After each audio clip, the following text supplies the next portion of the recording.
All right, hello. So today is Sunday, June the 15th. I'm recording another video again.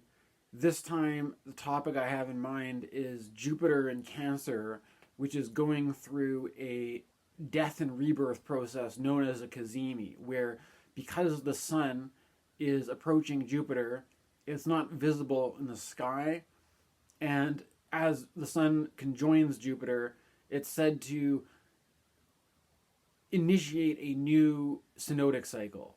It goes there. There's also this idea of like the Jupiter in an old phase versus Jupiter in a young phase. So we're getting a rebirth of a new, young, fresh Jupiter, right? And I have to admit that there's something about this where Jupiter is also in Cancer, which is a water sign which stands for moods and emotions, and it's squaring Saturn and Neptune in Aries, which were hanging out in Pisces for quite a while. And actually, they're set to they're going to retrograde back into Pisces again. And there's something about the Saturn and Neptune together, which to me it's a gloomy kind of conjunction, right? I have to admit that for whatever reason this morning, I'm not in as good of a mood as usual. And often when I make these videos, my approach is to wait until I'm in what I would consider a good state of mind to do it. But for some reason, I'm feeling moody. But I decided I figured that, like, if I'm going with the astrology, it's kind of just par for course that part of what helps about astrology is that you can see that, oh, hey, look, Jupiter was in Gemini, a sign which was much more maybe like chatty and intellectual, is now gone to a sign which is much maybe more kind of sensitive and emotional and more prone to like moods and stuff like that. And then it's in a square to Saturn and Neptune, which is itself kind of gloomy, right? Like there's sort of like, it's kind of part of what makes astrology helpful is that you can, and it's not also just to say that like the moods and emotions are caused by planets, but rather it's an indication that if you're feeling moody, if you're feeling emotional, it just kind of goes with this particular transit right now, right? And that with that in mind, recently I have been doing, I don't even know if I want to advertise this on my astrology video, but I have been recording certain, I make music and I'm trying to like come up with ideas for like music videos or ways to present. I might just put some stuff on Bandcamp, but not, bother with making music videos for everything. But there's some sort of process where I have other YouTube channels, and long story short, sometimes I mess around with whatever I'm doing on the internet, and that makes the algorithms show me different things that I wouldn't normally see. And in that process, I ended up getting some new age spiritual content of people I've never seen before, and I tried watching some of it, and it reminded me. Well, actually, again, I don't really know how many people consider actually use the word New Agers, but you know what I'm saying, right? Like, there's a certain, there's something about like what usually goes for like the standard kind of thing that people do around spirituality or esotericism or hermeticism or whatever, right? And there's something about all that where I recently, I talked about this in my last, whatever. I had this Gurdjieff poster up on my wall for a while, and the reason why I put that poster up was because for a while, I was involved with a Gurdjieff group, and the guy who leads the Gurdjieff group that I was with was thinking about getting it started up again, but he didn't have enough people that were interested, and he was asking me if I knew anybody. But I don't really. Everybody I know doesn't see. Either people are too busy or they're just not interested at all, right? And so I figured, well, whatever. I'll put a Gurdjieff poster up on my wall just to see if that generates any attention or interest or something. Apparently didn't. There's also the fact that the Gurdjieff poster said, "Believe nothing, not even yourself," was sort of inspired. It was just sort of like, to me, it felt like serendipity that leading into that, there's all this stuff going on about like UFOs, or also the trade war, right? There's also this whole thing about the trade war that was always on and off again, and it's always like, oh, this big thing's coming, and then they're like, oh, gotcha, we're gonna pull back, and it's like why, like, you're always playing this game where you're always like speculating that some big thing's gonna happen, and then you're like, oh, gotcha, not just kidding, and then there's so many like things around like new age stuff about like. UFO disclosure could be like that too, right? Like I could have an astrology channel where it's like the whole thing is just like edging towards new age, to sort of like edging towards UFO disclosure, being all like, oh, when are they gonna like have the big announcement that proves that aliens are real? Oh, it's gonna be with this transit, and then you're gonna be, oh no, I guess not, and then you just have to like lay off that topic for a while, and then like build up all the excitement. Oh, guys, it's gonna happen, and then like this is like this perpetually edging towards something that's never coming, right? And there's this kind of like perpetual tease of like I don't know, why am I going with that right now? I'm not going to get into that, but I do think that is maybe part of it. I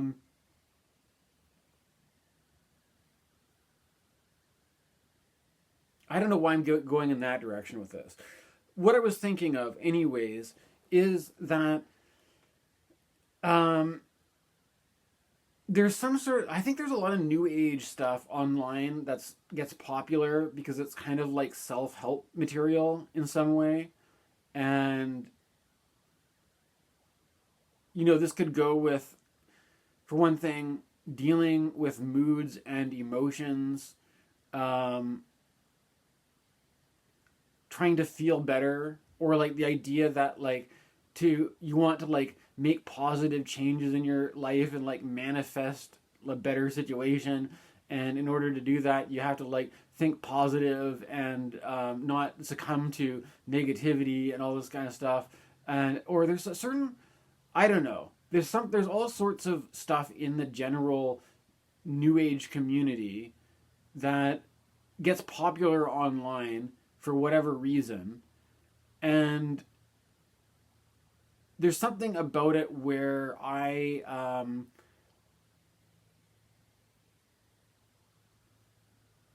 usually have this. I'm tempted anyways to get into it. Right? There's a lot of elements to this. Personally, I don't know if I want to define myself as being like. Let's just put it this way. I'm not like 100% just like devoted to the Gurdjieff perspective, but what I notice is that if you were to compare what is generally popular online amongst these sort of like new age spiritual kind of types, and compare that to what the Gurdjieff teaching is like, there are some ways where it's similar, some ways where it's different, and some ways where the I basically just prefer the Gurdjieff approach. Some ways where I don't, things about the Gurdjieff approach I don't prefer. But nonetheless, there's something about it where if you just notice what kinds of, if you just take this sort of like big approach to like everything that could exist in the world of spiritual teaching, or whatever, however you want to define that, and what gets popular or what tends to proliferate online, you can identify certain kind of patterns or certain kind of problems. And I don't know if it's kind of, I mean, I guess the premise of my video is that I'm going to address some of those problems, but I don't know if it's like, it's kind of, maybe it's naive of me to even think that I can do this, because it's like, it works on this assumption that it's just like innocent misunderstanding. Like, oh, these people just innocently don't get it. They confuse one thing for another. So if I just come in here with the spirit of goodwill that I'm going to correct your error of mistake and set you straight, and then we'll enrich the new age teaching. It's like, no, I think there's actually an obvious mechanism at play which create the stuff which is very publicly available is not as good as the stuff which is a little bit, exists in a different circumstance, right? Although the thing is, it's like kind of, to be honest, I mean, you can listen to all the Gurdjieff books he wrote just as audiobooks freely available. It's not like they're completely repressed or anything. Or like there's all sorts of information that's just out there for everybody. It's just there's this kind of thing about people who make content where you're trying to make really easy to consume content that's going to get popular easily, that appeals to some kind of mentality, versus if you were, if you're not just trying to make, spiritual content for TikTok or something, right? Although, of course, I don't even use TikTok, so I'm approaching this more from the perspective of making YouTube videos. Then, like, the basic issue here, what I'm trying to get at with the idea of Jupiter in the going through a death rebirth with astrology and Cancer, being kind of moody and emotional, squaring Saturn and Neptune, often which stands for, ignorance, stupidity, blindness, deafness, and dumbness, is that I have to admit that I tend to be kind of, there's something about the archetype of Saturn where it's like, you can be maybe like a grumpy old man who's a little bit like, hey, I don't know, like I'm obviously, maybe I'm just absorbed too much from watching videos of protests in the United States or bad news or just feeling stressed out about the state of the world, and I'm, maybe that's what it is. Maybe I need to like pay less attention to that. Instead do self-care or something like that. Do more positive. But there's something about like the mentality of like, okay, instead of watching the bad news, I'm gonna watch some like New Agers instead, right? And there's this kind of like just discontentment with the general state of what's out there and what gets popular as being obviously really dumbed down. And I'll start with like I'm thinking of two specific videos that I watched recently. And one seems more simple and easy, but maybe it isn't. I'm going to save that one for later, and I'm going to go with the more difficult one first, because while I have the energy to do it. And I was thinking about, I have this book called The Brief History of Everything by Ken Wilber, and I've been watching the Integral Life channel. I actually still think I've been watching that recently. It has some good stuff. But Ken Wilber is famous for inventing something called the 4-quadrant system, which looks like this. I don't know. I mean, I guess if I was making a higher production video, maybe I would just like edit this in. But I prefer this raw kind of style right now. So I'm doing this 4-quadrant. Think about the 4 quadrants, right? 4 quadrants, basically, you have 4 quadrants between interior, exterior, and individual and collective, right? And the thing about Ken Wilber's, what he's trying to say with the quadrants, is that you could look at the world around you from a materialistic approach, which the scientific approach tends to focus on, which is what can you measure objectively and reproduce, right? And it sort of gives you a objective view of the world that deals with objective facts, which are objectively measurable and repeatable. Like water is going to boil at this temperature, and it's always going to boil at that temperature, and that and then it'll evaporate, or like that kind of level of material science and being able to measure exactly what temperature it is when it's starting to boil, all this kind of stuff, right? Versus the interior, or what we would tend to say is the split between objectivity and subjectivity, right? And the subjectivity being more about meaning making, and this being on, for example, when he's talking, like, we can bring this back to the conversation about moods. In this book, he talks about the moods and emotions having a material correlate dealing with the limbic system, right? And that he's saying that if from a materialist external perspective, you can just reduce everything to do with mood and emotion to signals being sent through the limbic system of the body, But the thing is, it's saying that like on that level, there's no meaning, right? If you are like, if there's a terrible tragedy in the world and you're sad about it, from a materialist perspective, you just have these chemicals in your limbic system. It doesn't tell you about the actual significance of anything that happened, right? And there's this thing about like, whatever, you could say self-care and whatever. Part of the reason why exercise makes you feel better is because the limbic system on its own requires you to move your body to clear stuck emotions in the limbic system. So if you go out and do some exercise, it tends to help for mental health.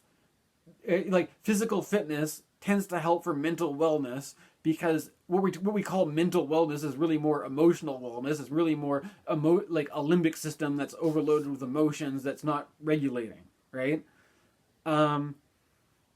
So with that in mind, right? So we can think about like moods and emotions, and we can think about it from a materialist perspective, and we can think about materialistic. You can also talk about things like improving nutrition and diet, and all the typical things you would do to improve your health and wellness, versus the actual subjective meaning of what those emotions are relating to, right? Like what in the environment is causing you to have a bad mood, have a bad emotion? Is it something in your personal life that's causing that, or is it a collective thing, in the sense that you're watching things unfold on a grand international political scale, and you feel kind of insignificant in the face of like these big historical changes, right?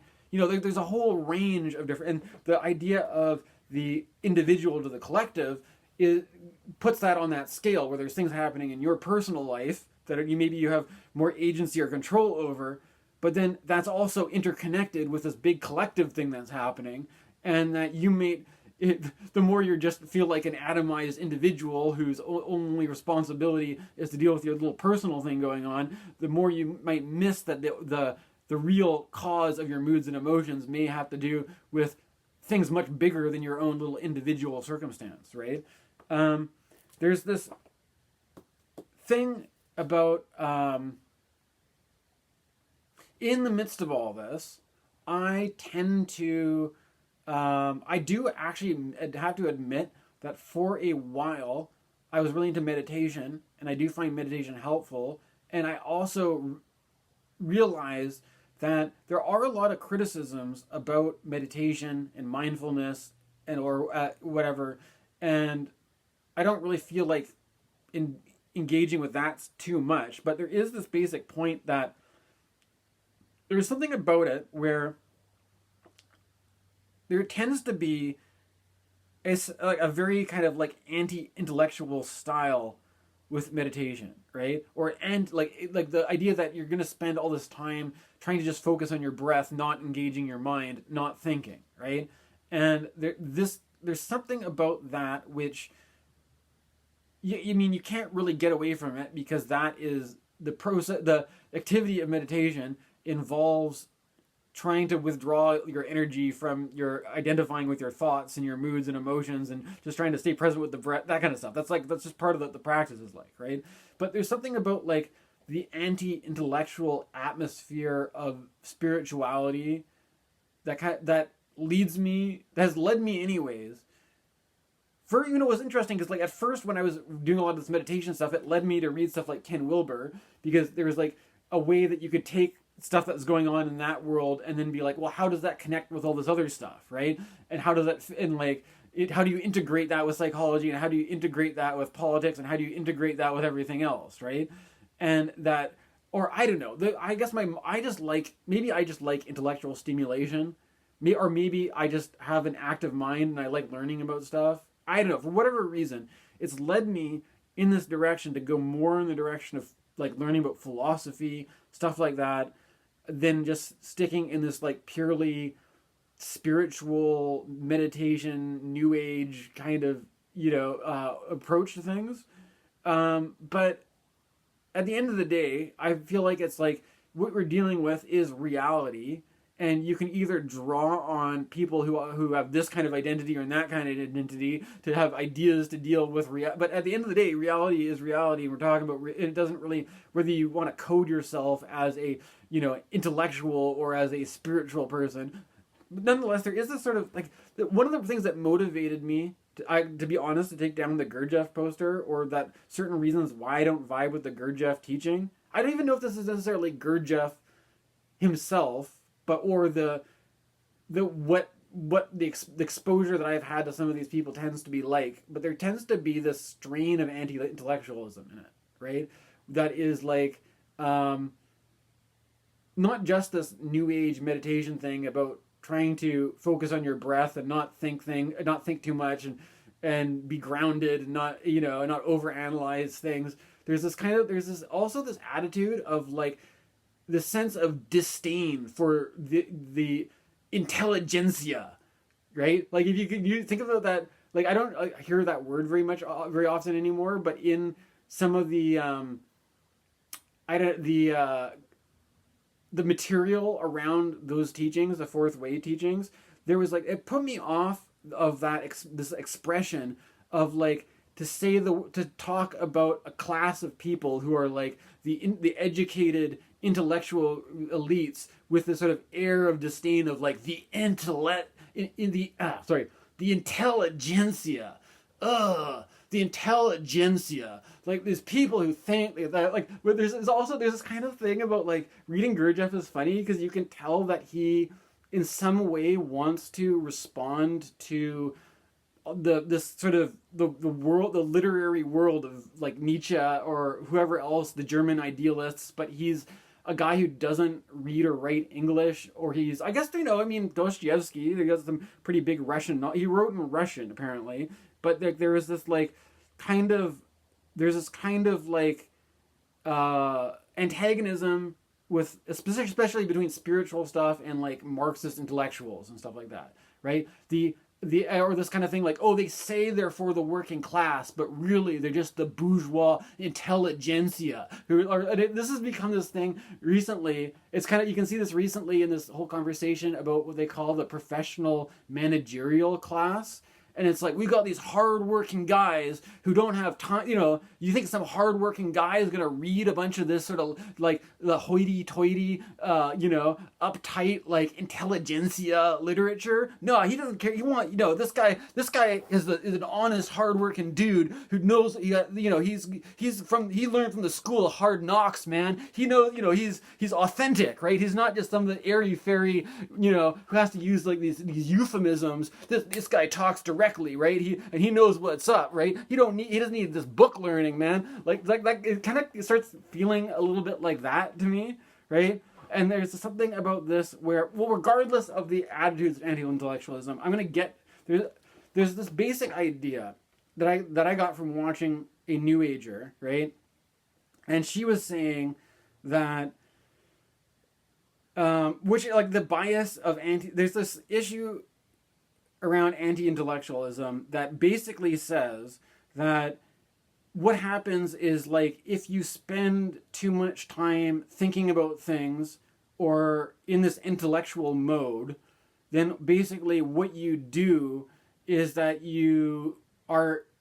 there's a sort of like, it creates lots of negative emotions, right? And it could be, negative emotions legitimately could be about like learning about history, about bad shit that's happened that we can't do anything about because it's in the past, or just becoming like, I don't know, you could say red pilled or black pilled even, right? Or this kind of thing of like, there's also that goes with this thing about like the woke versus anti-woke dialectic, and the idea of like people who are getting educated, like the more educated you are, the more it just ruins things for you, right? And there's this kind of like, there's this meme going around that's like, let people enjoy things, right? And part of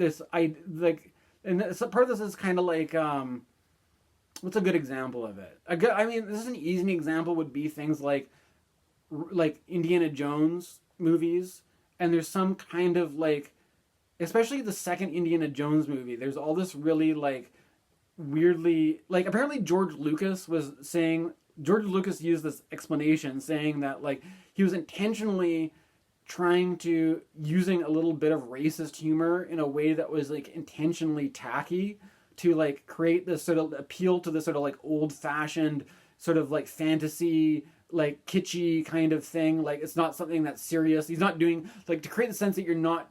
The point of this show is not to create an accurate portrayal of what the world is really like, but it's like this weird like fantasy kind of like children's story. It's not serious, but nonetheless, there's this thing about like, you know, like weird foreign people eat things like worms and snakes and gross stuff that people that you know, or like you're presenting the foreigner as some disgusting, revolting person that has these cultural habits that are just terrible. And it's like you can see that kind of mechanism in like media that tries to create a negative image of immigrants and stuff like that, of being like, oh, they're dirty and they're disgusting and they're you know, like, and that's in like the idea of like this anti-intellectual thing is associated with like, or like, you know, maybe what's another good example of it, things that you get ruined because you're too woke or whatever, like as they would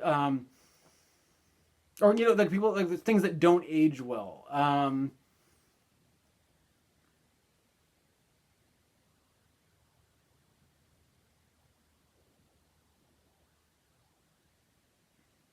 It could be, I don't know. It could be something like, you know, the whole Gamergate thing where they have like people enjoy or might enjoy things like comic books and video games and all this, and then once you go to school and you learn about feminism and you learn about how all the comic books that you collected as a little kid, all the women are positioned in these really sexually provocative effeminate poses, and all the men are like hyper masculinized with tons like these huge steroid muscles, and you're kind of like, you know, when I was a little kid, I don't think I was that stupid. I thought it was like, it's obviously a cartoony exaggeration of these like exaggerated gender ideals or gender norms or something like that. And there's obviously there's obviously this funny thing to comic books where you have like, you know, women in these like super like tight like you know, jumpsuit uniforms showing off like leaning over with, you can see their butt or something, like a lot of it is kind of like taking this kind of like pin-up calendar posing kind of mentality, or there's something trashy about it, right? And there's this idea that like as a little kid, you can just naively enjoy all this stuff, and then as you get older, you start to like look back at the things that you were enjoying when you were a little kid, and you're just kind of like, I can't believe, like, how did I not pick up on that? Or like, how is that just like, there's all this stuff that's kind of like dodgy or inappropriate, or like, you know, like it could be like the kinds of like off-color jokes that people make that you're just kind of like, at one age you're like okay with them, and then like as you learn more, you're kind of like, oh God, I can't enjoy that anymore, right? There's this kind of idea that like the more you learn about things, the more it creates this sort of sense of like, instead of just innocently enjoying stuff, you're now like, oh shit, like that kind of sucks. Why am I, you know? And so, but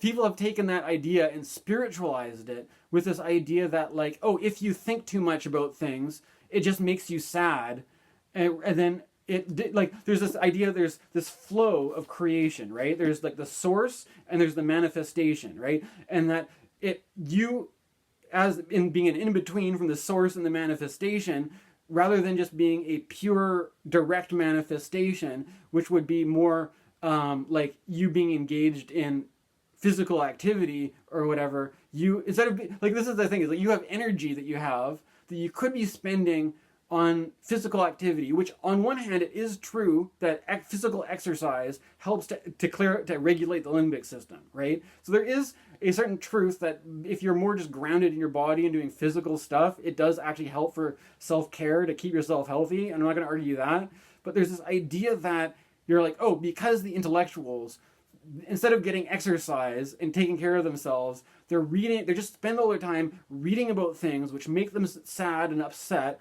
And then they feel like they become angry and resentful because they feel like they can't talk to people around them because they have this superiority complex, and they just create this like cloud of darkness, negativity, bad moods because they've read too much and now they're too smart and now they hate everyone. And when they could be, when they would be much better off if they put that energy into like working out at the gym, going for a run, taking care of, like eating healthier and stuff like that. And so like there's a sort of new age thing to be like, stop reading so many intellectual books and try to get more into your body. And then because your intellect is producing all these emotions that are poisoning yourself, right?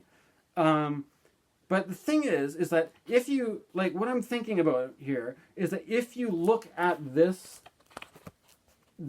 Ken Wilber diagram of the 4 quadrants, there is certain developmental stages where he's talking about we're going to stick with the upper left quadrant because we're talking about this is like the way Gurdjieff works is that instead of using a chakra system, he has this thing called the 3 centrums, where you have intellectual, emotional, and physical, which is called, in that system they call it the moving, as in it's like your whole capacity for your motor reflexes and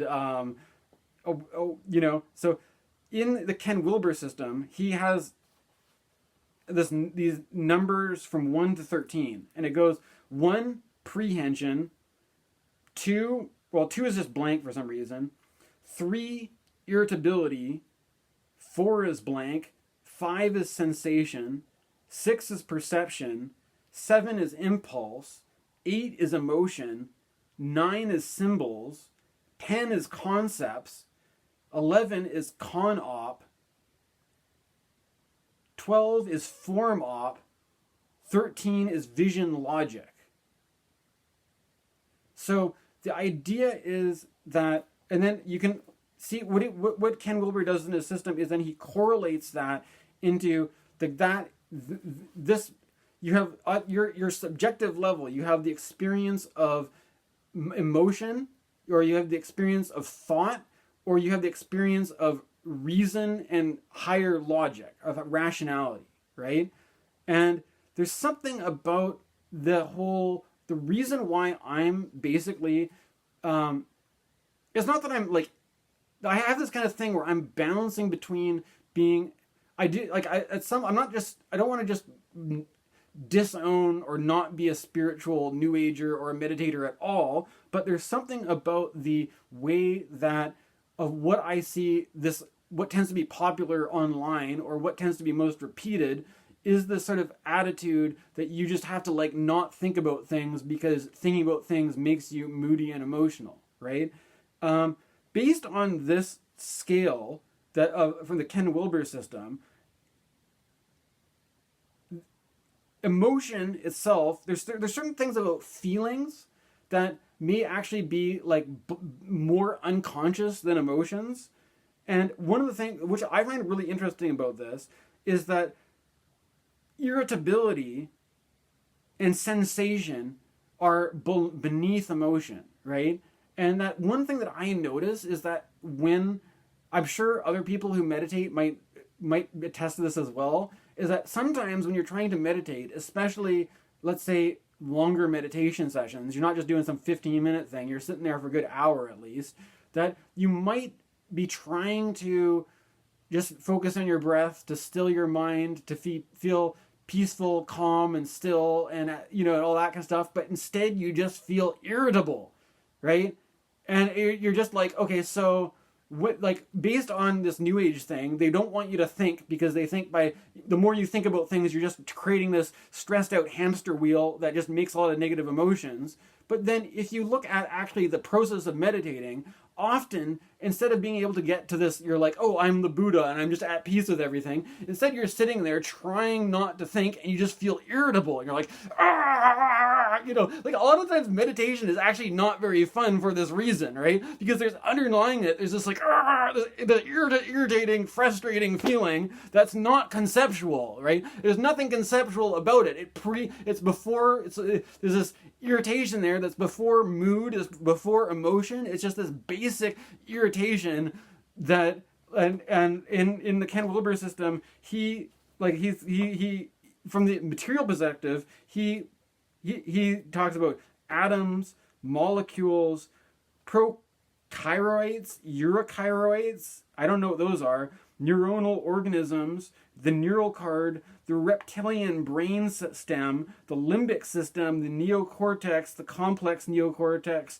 and then on there into other stuff, right? There's something about the, like, normally when you're talking about like this kind of stuff, you know, the, like, when you're talking about the reptilian brainstem, he puts that at number 7, and he puts that corresponds to impulse. So directly below emotion, you've got impulse, which is like the instincts, the more unconscious instincts that are there of your survival instinct, right? So that there's this thing about like this idea that prior to concepts, prior to ideas, you have instincts in the same way an animal has an instinct, right? And this is what I find really interesting, because in the Gurdjieff system, he calls humans 3 brain beings, right? Saying that the emotional center, the intellectual center, and the moving center are like 3 different brains that you have.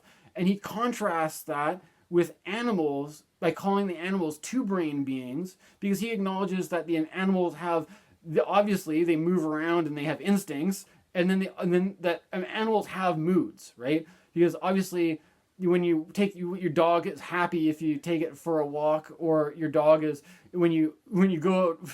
If you go out for a few hours and leave your dog at home, come back, your dog's howling and all this kind of, like, animals obviously have emotions, right? So, but whether or not animals can think thoughts, maybe they think very simple thoughts. They probably don't think. They're probably not as complicated in their cognition as humans. I think most people can agree on that, right? So for this reason, there's just something about this whole thing which is like, if you make it so that, like, if an animal feels emotions, we can be damn sure it's not because they're in their head thinking about stuff, creating moods. But nonetheless, if you have an animal in a situation, like let's say an animal in a zoo, where it's like, obviously the animal is going to be depressed, not because it's thinking about things, not because it's like, oh, I'm thinking about, it would be nice if I wasn't stuck in this zoo, if only I could escape, but I can't, and so I'm creating all these negative emotions about what I want to do, but what I can't. It's actually the fucking environment it's in is making, like, before it even formulates before it formulates a mood, an emotion, or a idea, because I mean it probably can't formulate an idea because it's an animal. It's like you actually have an objective material reality which acts on you to make you feel things, whether that could be irritable or emotional or an instinctual response, like I'm in danger, and I like there's something about, like, if there's some immediate threat, it's preconceptual, and it's like there is this kind of thing of like, but we are in this environment where I feel like we're exposed to all these subtle threats, right? All these like, you know, like, which is kind of, it's like in the sense that, because all this has to do with the fact that we are not in some wild jungle environment. We're in a civilized society where we're heavily domesticated, and it's like, you know, your survival doesn't depend on you hunting animals and killing them with your bare hands in the jungle. It's like you go to the grocery store and your survival depends on whether you have enough money to pay for things.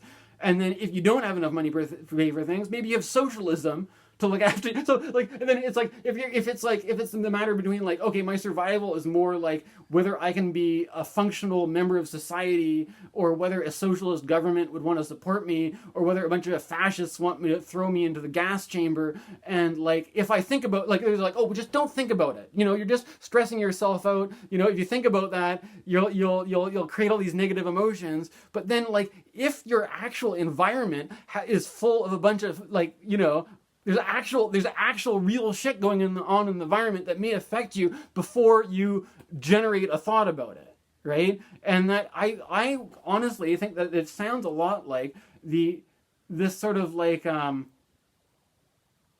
dehumanization, actually, right? Because what's the difference between a human being and an animal? It's the ability to reason, to think about things, to have, you know, to have an insight into what's going on, right? And it's like, it sounds awfully like, you know, that you could have a class of people who are like, it's our job to think about things. You're going to be our slaves and our servants. And you know what? If you think about things, if you realize you're enslaved by us and you think too much about it, you're just gonna stress yourself out. You'll get upset, like we're the rich privileged people and we get to read books all day, and if you realize that you're never gonna be able to do that and you're gonna spend your life in servitude in a lower class and stuff, you're either gonna feel bad about it or you're gonna maybe do something violent and destructive. So it's better just not to think about it. Just accept that the Lord has a place for you and you're where you meant to be, and just don't question anything and don't think about it, and and then you'll just live, you'll live as happy as you are with the circumstances without being greedy and asking for more, right? And then meanwhile, you'll leave it to us, the higher class people, the intellectuals, to deal with all this stuff, and and then you can bring us coffee while we talk about the important things, right? That's what it sounds. It sounds awfully a lot like that to me, right?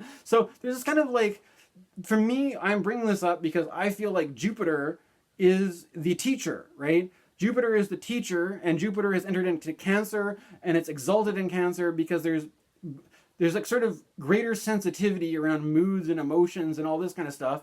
But I don't think that there's some sort of anti-intellectualism that comes off as like the resentment towards the bourgeois class of elite intellectuals, or anybody who thinks they're superior for reading or being smarter or anything like that.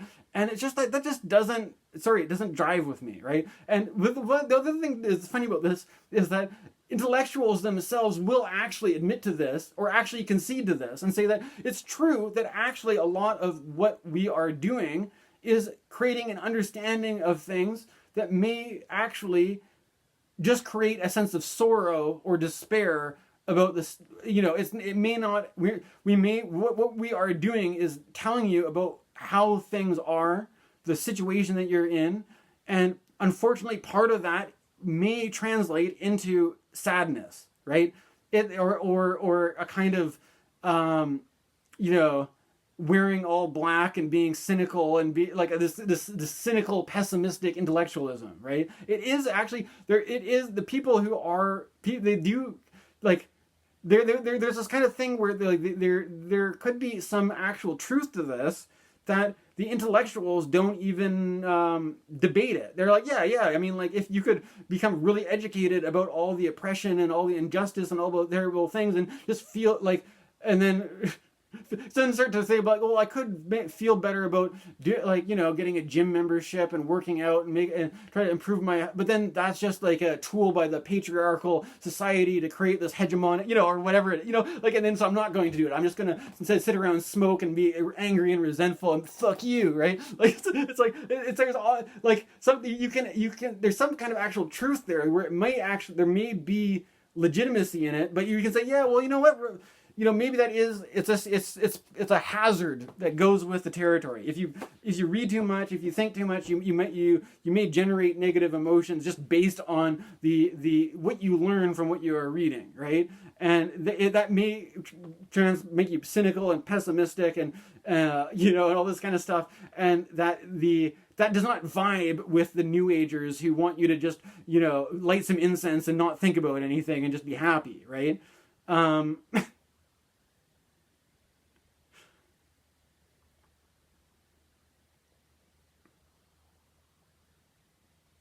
The other thing that it's complicated. One of the things that I'm trying to focus in such a way that I don't want to get into the culture war around, gay, lesbian, transgender, queer, non-binary, intersex, whatever politics. But it's obviously there's obviously a certain thing where if you talk a lot about the law of duality, as they would say, between the divine masculine and the divine feminine, it sort of rubs me the wrong way, because it tends to sound a lot like a kind of a gender essentialism that seems to create a metaphysical bias against trans, non-binary, or intersex people or something. Like, there's something about, like, regardless about nitpicking the actual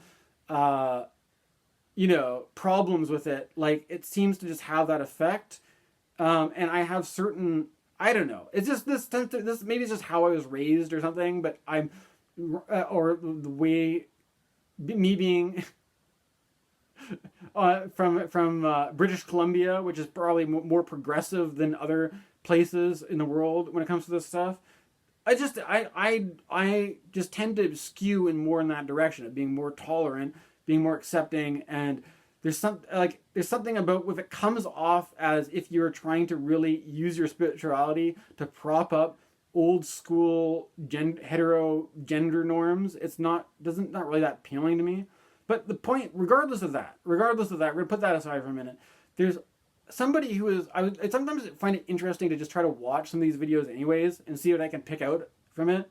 And the most interesting thing was that there is obviously, at some basic level, you're going to run into this thing with they call the yin and the yang, that they do have this gender association where yang is associated as masculine and yin is associated as feminine.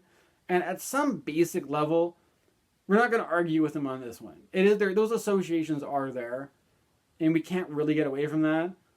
However, it is interesting to notice the way that people explain this. For example, I was watching a video, and the person who was explaining this talking about they were trying to describe yang using the element of fire, and they're trying to talk about yin talking about the element of water, right?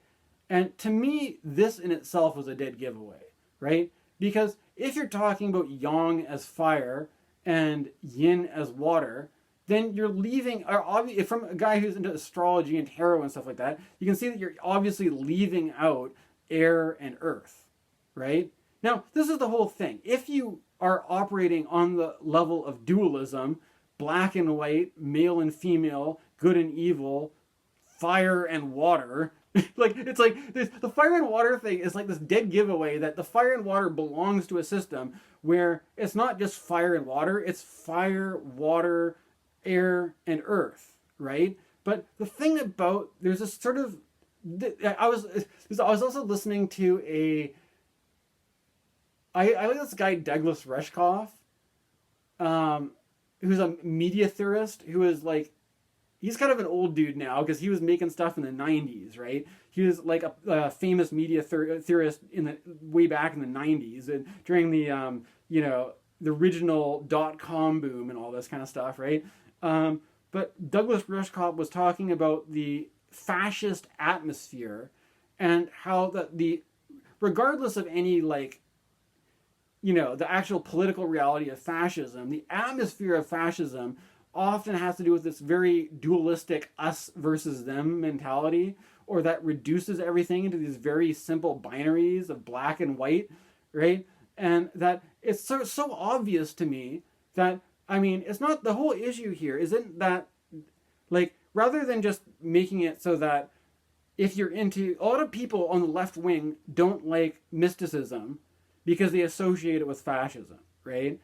And I do like mysticism, I do like esotericism, I do like all this kind of stuff, but there's some sort of obvious thing about how if you are genuinely interested in this stuff, and you accept that there are certain structural things like the yin and the yang and all this kind of stuff, and then you look at something like the way these people talk about it, and that there's all sorts of complexities into the system of, you might want to call it Hermeticism or Neoplatonic thought, or astrology and alchemy and stuff like that, and they're taking something which has all these interesting idiosyncrasies and complicated things going on, and reducing it to the dumbest fucking shit possible.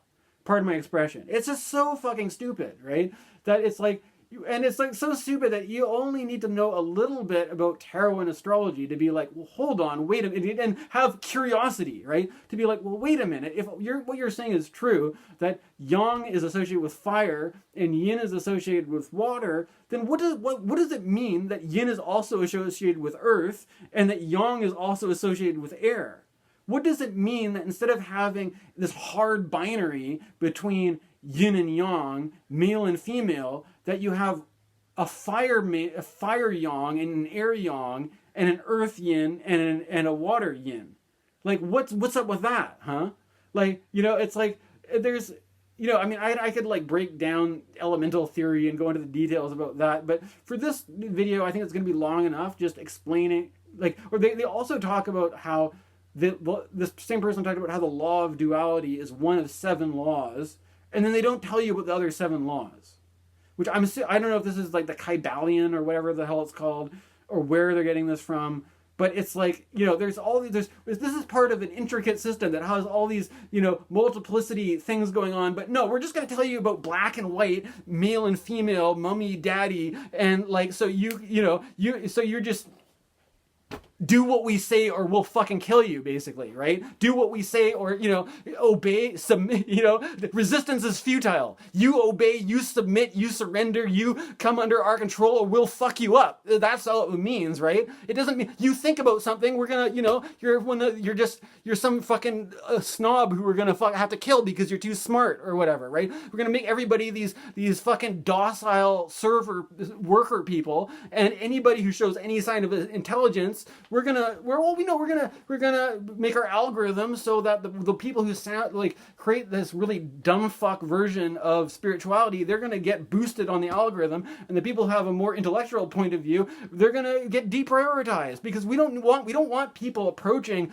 spirituality from with an intellectual critical capacity. Fuck, who wants that, right? We want it so that we want the people who are intellectual to think that spirituality and Hermeticism and New Age stuff is some infantile, regressive, nonsense, woo-woo, la-la land stuff. And by making it really stupid, that serves that interest, so that if you have intelligence, then, if you need to make money to pay the rent, it makes a lot more sense for you to figure out how to make money, right? Like what do we value in society, right? What makes a lot of money? It's like in America, it's the military, right? So you either just don't think too much, get big muscles, be a big tough guy, or else, if you do have intelligence for mathematics, engineering, you can build fucking bombs and rockets and weapons, right? Because the more sophisticated we get with killing each other, then that gives us material power, that gives us the ability as men to order, structure reality, because basically we're the ones with the fucking guns. You do what we say or else we'll kill you. And then, if you think about it too much, you'll just get upset. You'll just be a little girl who cries because you're not tough enough to deal with the hard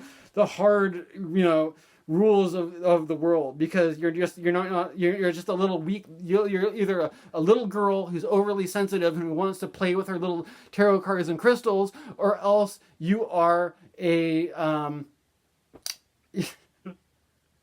it's like this or that, yin versus yang. The sensitive New Age stuff is for girls. Guys become either tough, soldier dudes, or we're going to become, nuclear physicists who are going to fucking, nuke you out of existence, right? And the fact that we get to say what we want out of just pure, the pure will to power of violence, control, domination. Michel Foucault sneaks in the back door.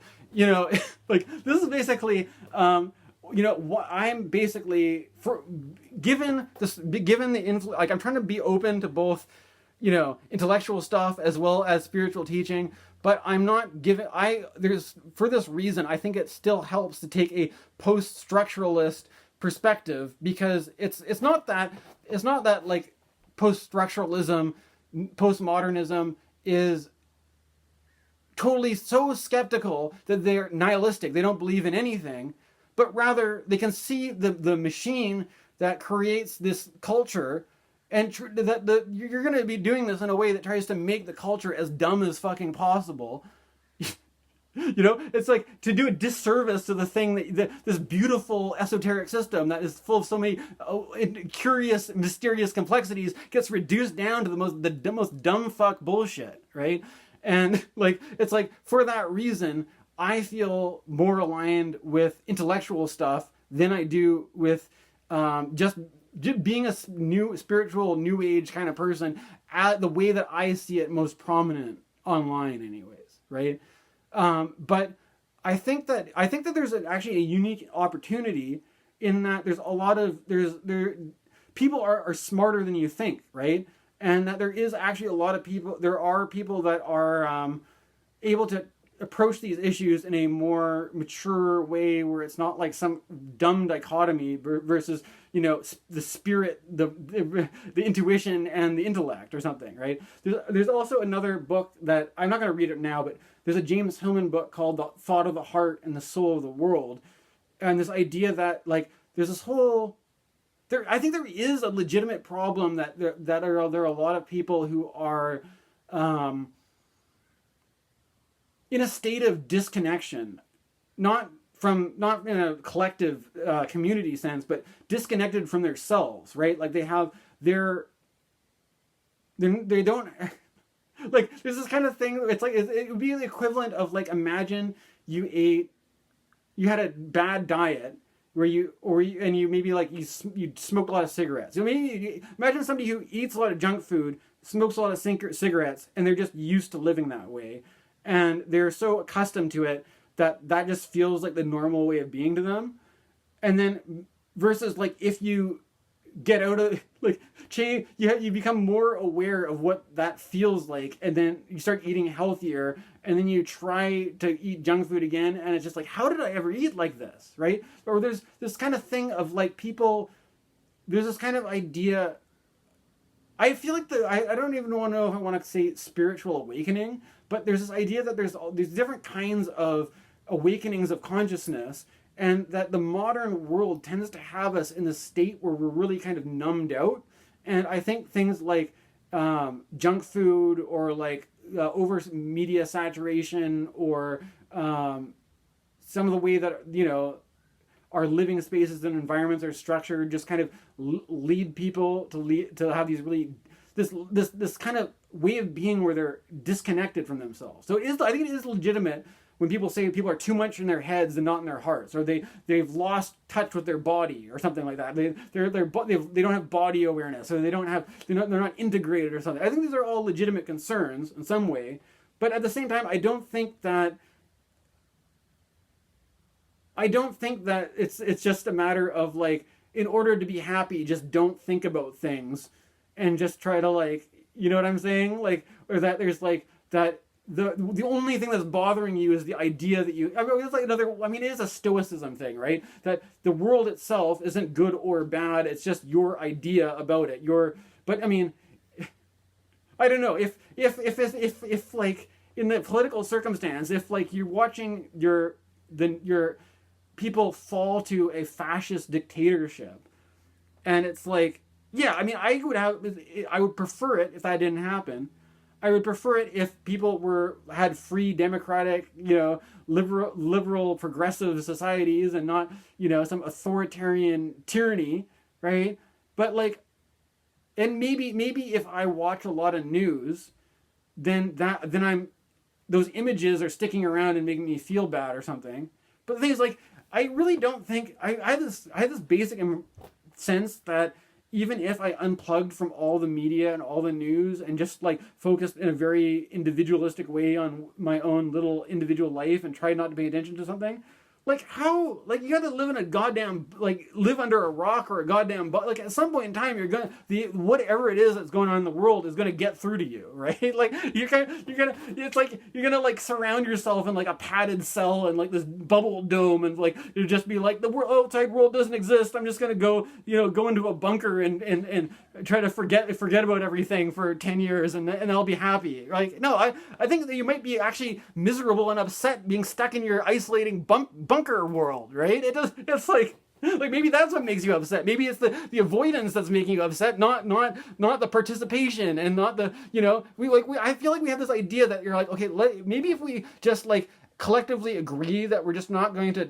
talk about anything, or we're not going to think about anything, and if we're just going to like only focus on things that make us happy, then we're going to be, that's going to make us feel. But it's like, it seems like everybody's trying to do that and not really being honest about the fact that it doesn't work. Like that the situation is still depressing, even if you think I got the solution. I'm just going to exercise a lot, and then I'm only going to pay attention to things that I like, and then I'm not going to look at the news, and then I'm just going to be really happy, and then, oh fuck, I'm not happy. You know, it's like all of a sudden you're not gonna, like, I don't think you're going to do it that easy, right? I don't think you're going to do it that easy. I think that the reality is going to catch up to you, and reality isn't just all like happy emotions all the time, right? And that I don't think, like, to be like, oh, we're just going to be like, so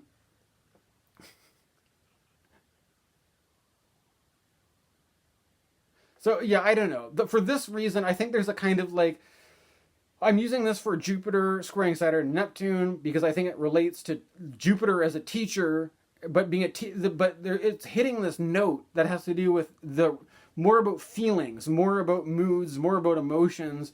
But I just don't think the answer to that problem is to be anti-intellectual and to just like, I'm just gonna like exercise and go to the gym and not think about anything, and and then I'll be happy. Like to me, I'm sorry, that sounds lame.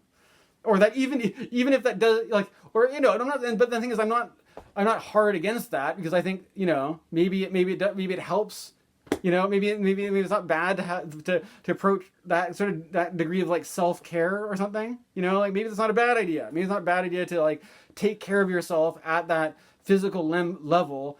But then it's like, if you are just dealing with it as like, oh, I need to work out my limbic system because it's overloaded with negative emotion, and you're only dealing with it from that materialistic perspective, you're not saying like, wait a minute, what if the moods and the emotions and all that stuff has a correlate to subjective meaning making? Like there's actually a reason, it's not just feeling bad for no reason. What if the bad feelings actually mean something? But the thing is, it's like, we have this sort of idea of like, well, if you want to find out what it means, you might have to talk about it. But then if you talk about it, then you're just focusing on the negative, right? You're just thinking about it. You're just creating negative emotions, right? You're just ruminating. You're just a little angsty little bitch who wants to talk about negative shit rather than being a man about it and going to the gym and exercising and being a stud. And that's the only way, you're ever going to be happy. So, why don't you just do that, and then we're just going to have if you make content that promotes that, maybe you'll do better in the algorithm too. You ever think about that, smart guy? Right? So, okay, this is basically what's on my mind today. Thanks for watching.